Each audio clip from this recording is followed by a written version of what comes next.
Saudara-saudara, selamat berjumpa lagi dalam program Renungan Menghitung Hari, Rema versi YouTube. Ini hari yang ke-16. Saudara-saudara, kita sungguh bersyukur kepada Tuhan yang terus menuntun kita, menyehatkan kita. Dan saudara-saudara, pada saat ini saya bersama Habib dan Pak Agustinus dari Sulo dalam perjalanan ke Palopo, dan kami ambil waktu sejenak untuk merekam firman Tuhan melalui renungan menghitung hari pada saat ini. Ini pas kami berada di daerah Puncak yang dulu ada bencana longsor, dan jembatannya sudah ada di bawah, sudah hampir selesai. Begitulah saudara-saudara, kita mengambil berbagai dukungan alam, kondisi alam untuk bicara tentang firman Tuhan, berenung tentang firman Tuhan, sama seperti yang menjadi tema dari renungan menghitung hari, yang akan menuntun kita beroleh hati yang bijaksana, takut akan Tuhan, dan suka mengasihi.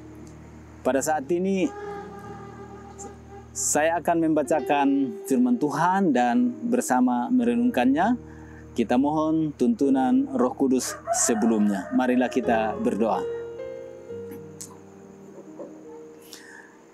Ya Roh Kudus, Engkaulah Allah yang menutupi seluruh dunia dan bekerja di segala tempat. Pada saat ini kami sungguh bersyukur bisa bersekutu lagi dalam program Renungan Menghitung Hari, versi atau hari ke-16. Kami mohon Engkau menuntun kami, menolong kami, supaya firman Tuhan yang akan kami baca dan renungkan, ini akan terus bicara di dalam hati kami. Di dalam nama Tuhan Yesus Kristus kami berdoa. Amin. Saudara-saudara, untuk Renungan Menghitung Hari versi YouTube hari yang ke-16, saya sudah menyiapkan bacaan masih lanjutan dari versi YouTube hari ke-15. Jadi saat ini saya akan membacakan, saudara boleh membaca juga dalam Alkitab, Keluaran pasal 10, Keluaran pasal 10 ayat 16 sampai ayat 17. Demikianlah firman Tuhan, saudara-saudara, saya baca. Maka segeralah Fir'aun memanggil Musa dan Harun serta berkata, Aku telah berbuat dosa terhadap Tuhan Allahmu dan terhadap kamu. Oleh sebab itu, ampunilah kiranya dosaku untuk sekali ini saja, dan berdoalah kepada Tuhan Allahmu itu, supaya bahaya maut ini dijauhkannya daripadaku. Saya baca sekali lagi. Maka segeralah Fir'aun memanggil Musa dan Harun serta berkata, Aku telah berbuat dosa terhadap Tuhan Allahmu dan terhadap kamu. Oleh sebab itu, ampunilah kiranya dosaku untuk sekali ini saja, dan berdoalah kepada Tuhan Allahmu itu, supaya bahaya maut ini dijauhkannya daripadaku. Nah, saudara-saudara, bagi kita masyarakat modern bicara tentang belalang mungkin sesuatu yang tidak menarik lagi. Kalau di kampung-kampung biasanya belalang itu kita temukan ketika kita ada potong padi di sawah. Tapi itu pun boleh dibilang jarang sekali bisa kita temukan. 1-2 bisa kita temukan. Dan karena itu dalam suasana seperti itu belalang biasa saja. Tapi saudara-saudara, saudara membayangkan bahwa sebuah negeri yaitu Mesir suatu saat oleh hukuman Tuhan kepada Raja Fir'aun atas kekerasan hatinya, seluruh negeri ditutupi oleh belalang. Mengapa Tuhan marah kepada Fir'aun dan memberi tulah, memberi hukuman berupa belalang? Oleh karena, saudara-saudara, Fir'aun tidak mengizinkan umat Israel untuk keluar dari Mesir, pergi beribadah kepada Tuhannya. Walaupun ketika kita di Rema hari ke-15, dia sudah bertobat. Dan dia menyatakan dia sudah berdosa bersama rakyatnya kepada Tuhan. Dan minta Musa berdoa, minta ampun kepada Tuhan supaya berhentilah hujan es. Tapi ternyata itu pertobatan tidak berpengaruh lebih lama. Tapi saudara-saudara, kita memang bisa mengerti. Tuhan mau supaya Fir'aun ini betul-betul sampai pada titik di mana dia mengakui bahwa Tuhanlah satu-satunya dan dia tidak bisa buat apa-apa. Kita lihat di sini bagaimana di ayat 1, Tuhan telah membuat hati Fir'aun dan hati para pegawainya itu berkeras. Ini dengan sengaja Tuhan membuatnya. Tetapi apa maksud Tuhan? Ada maksud Tuhan dalam pengerasan hati Fir'aun itu. Ada maksud Tuhan. Apa itu? Dikatakan dalam ayat 1. Dia mau mengadakan tanda-tanda mukjizat lagi di antara mereka. Jadi hujan es sudah selesai. Sebetulnya waktu itu sudah mengaku dosa itu Fir'aun. Tapi belum berakhir. Kekerasan hatinya masih dilanjutkan. Dan ingat, kekerasan hati ini disengajakan oleh Tuhan. Tuhan mengeraskan hati Fir'aun. Itu satu. Tuhan mau supaya Fir'aun itu akhirnya merendahkan diri dan mengakui Tuhan. Di dalam ayat yang kedua, ada juga maksud Tuhan mengapa itu masih terjadi. Pengerasan hati Fir'aun masih terjadi. Dikatakan dalam ayat 2, saudara-saudara, Tuhan juga mau supaya Musa dan Harun dan generasinya itu dapat mempunyai pengalaman untuk diceritakan kepada anak cucu mereka tentang mukjizat-mukjizat yang dilakukan Tuhan di Mesir. Untuk diceritakan kepada anak cucu mereka, terutama tentang bagaimana Tuhan, ini istilah yang menarik bagi kita, mempermain-mainkan orang Mesir.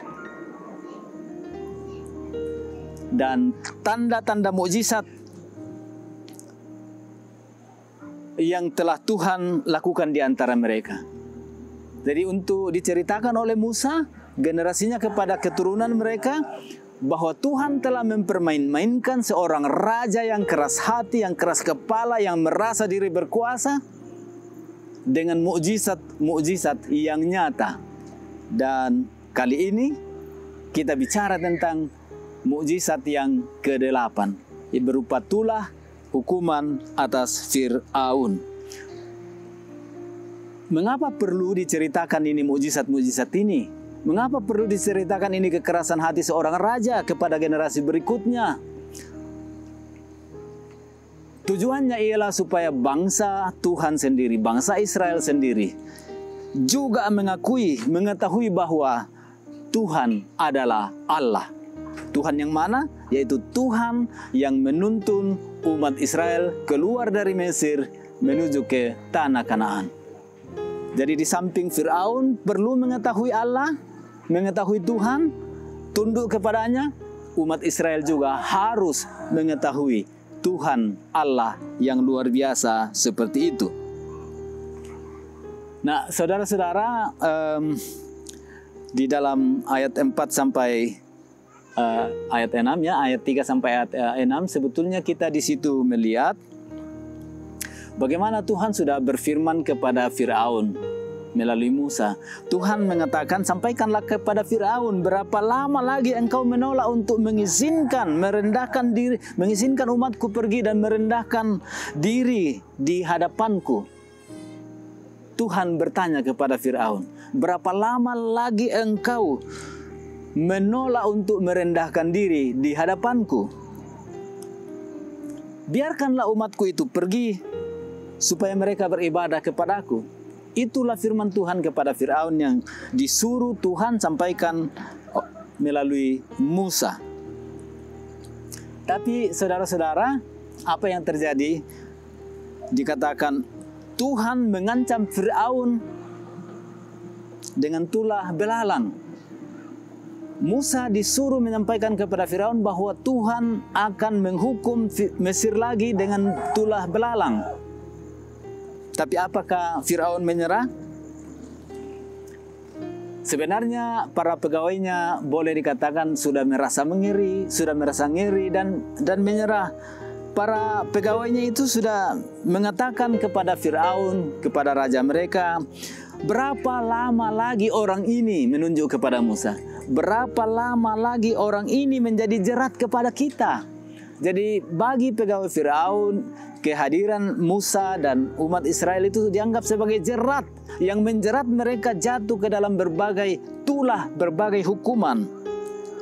Belumkah Tuanku insaf bahwa Mesir pasti akan binasa?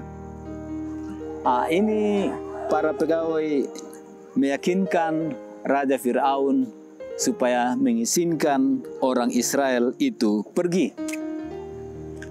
Apa yang terjadi saudara-saudara? Respons Firaun, memang Firaun bersedia mengizinkan orang Israel pergi untuk menyembah kepada Allah. Tetapi ada syaratnya, hanya laki-laki. Boleh pergi, tapi hanya laki-laki. Lalu Musa mengatakan, tidak bisa. Kami harus pergi. Laki-laki, perempuan, anak-anak, orang tua, harta benda kami semuanya harus pergi. Sebab kami akan mengadakan perayaan untuk Tuhan kami. Dan saudara-saudara, oleh karena Musa mengatakan begitu, ya timbullah kekerasan hati Firaun lagi. Dia mengatakan, ini kalian jahat. Ternyata kalian jahat. Mau mengangkut semua harta bendamu. Kalian orang jahat. Lalu mengusir Musa dan Harun dari hadapannya. Dan pergilah. Tuhan menyuruh Musa. Setelah diusir dari hadapan Firaun, Musa disuruh oleh Tuhan, silakan ulurkan tanganmu ke atas tanah Mesir. Musa mengulurkan tangan ke atas negeri Mesir, lalu Tuhan bertindak.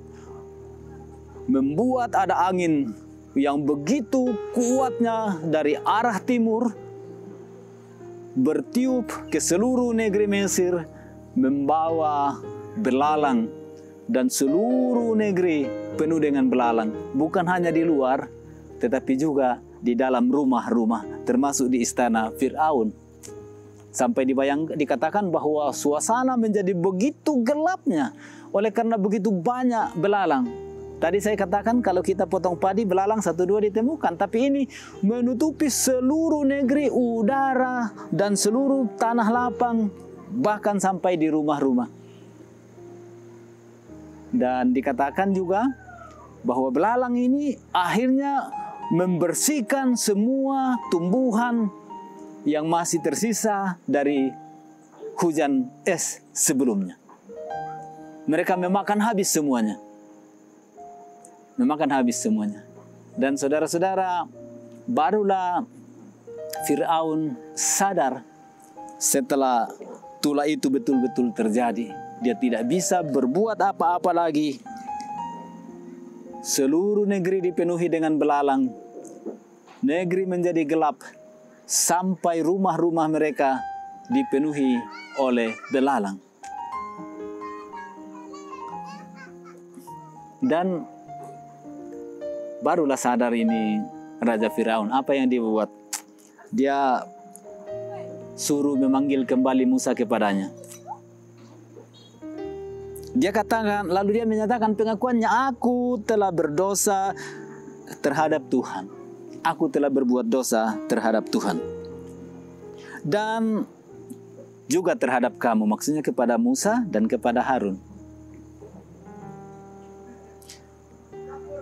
Aku sudah berdosa terhadap Tuhan Allahmu dan juga terhadap kamu. Itu kesadaran dari Firaun. Lalu dia lanjutkan dengan permohonannya. Oleh sebab itu, ampunilah kiranya dosaku untuk sekali ini saja. Dan berdoalah kepada Tuhan supaya bahaya maut ini dijauhkannya daripadaku. Dia berdoa supaya Musa berdoa kepada Tuhan Allah, memohon pengampunan, dan supaya bahaya maut, yaitu tulah belalang ini, dibersihkan, dijauhkan dari tanah Mesir.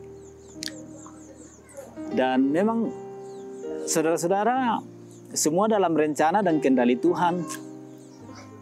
Musa tinggalkan istana lalu pergi berdoa kepada Tuhan. Dan memang Tuhan mendengarkan doa Musa. Tulah berhenti. Ada angin kuat lagi diciptakan Tuhan, dibuat Tuhan dari sebelah barat, meniup dan membersihkan seluruh belalang yang sudah memenuhi negeri Mesir, dan dihempaskan semuanya ke dalam laut. Saudara-saudara, Tuhan Maha Pengampun, dan Dia menerima doa Musa untuk pengakuan dosa dari Firaun. Tapi saudara-saudara, Firaun masih butuh lagi tulah berikutnya. Tapi yang bisa kita pelajari dari sini ialah bahwa Tuhanlah yang mengendalikan segala sesuatu. Dia mengeraskan hati Firaun supaya dia akhirnya sadar, merendahkan diri, mengakui Allah. Juga dia mau supaya umat Israel melihat tanda-tanda mukjizat yang dilakukan di Mesir untuk diceritakan kepada generasi berikutnya, supaya mereka sendiri juga mengakui Tuhan itu Allah mereka yang Maha Kuasa. Kita bisa belajar dari sini bahwa kita tidak seharusnya seperti Firaun, bertobat, berdosa lagi, bertobat, berdosa lagi. Kita tentu tidak ingin menanggung hukuman dari Tuhan yang sengaja Tuhan keraskan hati kita. Saudara-saudara, saya ingat ada seorang pendeta yang mengatakan ada dua manusia di dunia ini. Satu manusia yang bisa mengatakan kepada Tuhan, Tuhan jadilah kehendak-Mu. Tapi satu kelompok manusia juga yang Tuhan datang kepadanya karena mereka tidak mau bertobat. Jadi Tuhan datang kepadanya, ya jadilah kehendak-Mu. Kita tidak ingin menjadi orang yang kepadanya Tuhan datang kepada kita, ya jadilah kehendak-Mu. Kita tidak mau menjadi orang yang dikeraskan hatinya oleh Tuhan sendiri karena tidak mau bertobat. Kita ingin menjadi orang yang berkata kepada Tuhan, Tuhan jadilah kehendak-Mu. Kita mau menjadi bertobat. Kalau ada tulah, kalau ada hukuman, kita bertobat. Kalau ada dosa kita bertobat. Dan kita tidak sengaja untuk mengulanginya lagi. Dan itulah pertobatan yang dikerjakan oleh Roh Kudus di dalam diri kita. Saudara-saudara, dalam hal itulah pengampunan Allah menjadi sangat nyata. Karya Yesus Kristus menjadi sangat nyata. Bahwa kita bertobat dan bertobat sungguh-sungguh. Kita sadar Tuhanlah Allah, kepadanya kita berlindung. Dosa kita diampuni oleh Tuhan Yesus Kristus.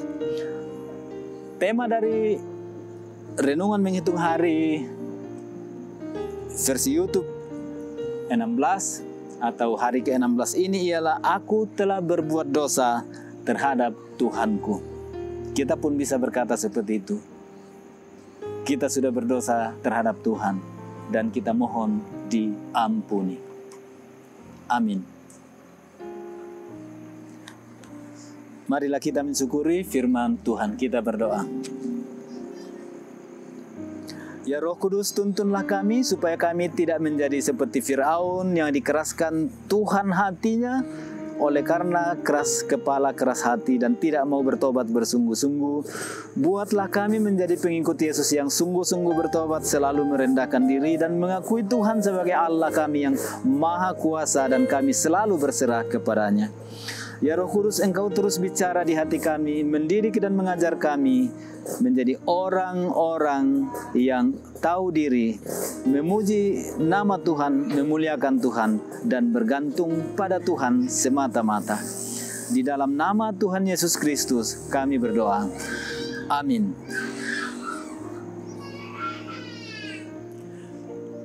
Saudara-saudara, demikianlah renungan menghitung hari Rema versi YouTube hari ke-16 yang akan menuntun kita beroleh hati bijaksana, takut akan Tuhan dan mengasihi dengan senang hati. Kita akan bertemu lagi dalam Rema yang akan datang. Saya berdoa untuk saudara, Tuhan menyertai saudara sekalian. Terima kasih.